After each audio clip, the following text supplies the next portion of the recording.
le deuil, c'est-à-dire la perte d'un être cher, est une épreuve par laquelle tout le monde passe. Et le passage est d'autant plus, je dirais, émouvant, riche, plein de possibles, de souffrances aussi, qu'on y est plus investi. Si on perd un être cher et qu'on refoule tout, voilà, c'est terrible, on prend des médocs, on traverse la petite phase dépressive, puis voilà, ça existe, hein, ce déni du deuil, et par le refus d'en parler, par exemple, le refus d'évoquer. Mais en général, les gens sont atteints par le deuil, et quand un sujet est atteint par le deuil, bon, la psychanalyse a dit des choses là-dessus, il y a une perte de l'objet. Et l'objet, il était en lui. Donc la perte de l'objet, ça fait un trou, ça fait un manque d'objet.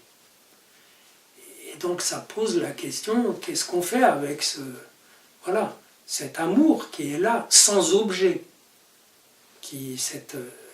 ce désir, cet élan, qui a perdu son objet. Il y a d'abord une espèce de retour de cet amour sur soi, c'est-à-dire on s'investit un peu, et au sens d'une protection narcissique. C'est-à-dire, et curieusement, dans certaines traditions, par exemple la tradition juive, et quand on est en deuil, bien sûr on se mortifie, on est assis par terre, on sort pas de chez soi, etc. Et en même temps, une des principales recommandations, c'est de faire de l'aumône, c'est-à-dire donner aux autres, mais aussi de manger, d'avoir des repas, qu'on vous fasse à manger, qu'on vous nourrisse, parce que vous êtes menacé de déprime, de désamour pour vous-même.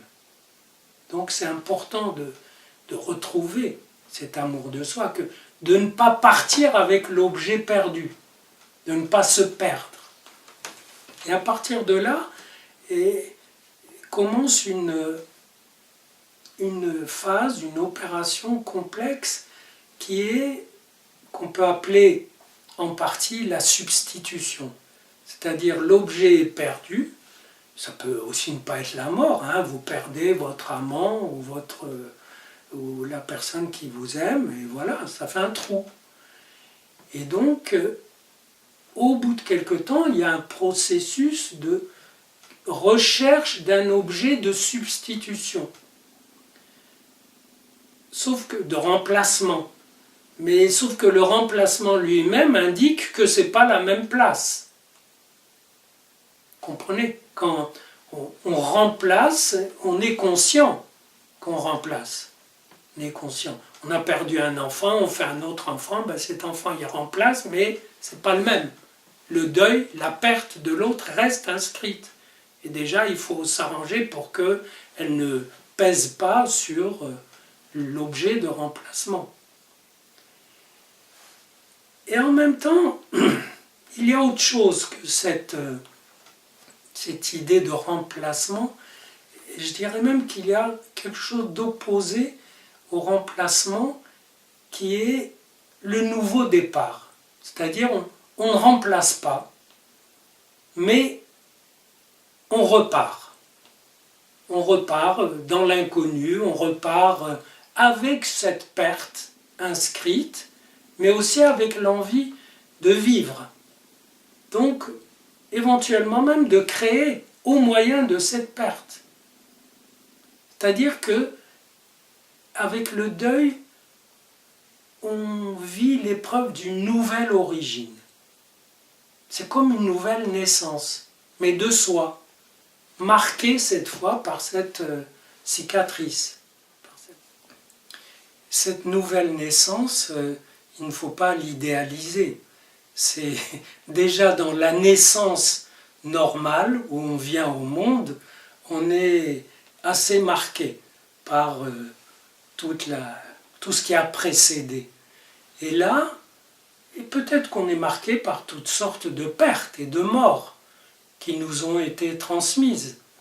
Et là, dans cette nouvelle naissance, à partir du deuil, on est marqué non seulement par cette perte, mais par une autre approche de la perte, une autre approche du manque que ce qu'on avait avant le deuil.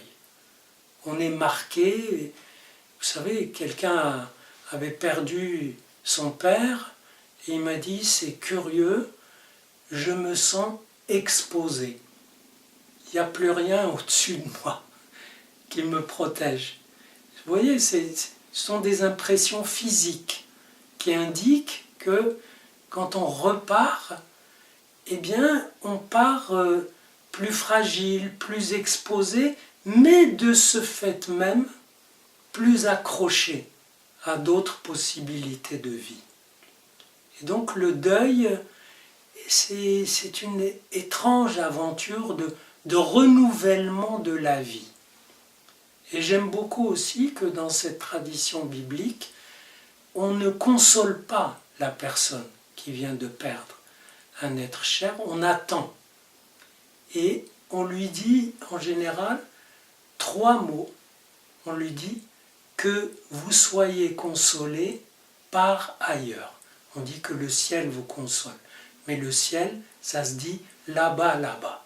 Ça veut dire, a priori, il n'y a rien qui peut vous consoler, sauf si vous allez là-bas et au-delà du là-bas. C'est-à-dire, sauf si vous faites un travail de limite et de franchissement des limites.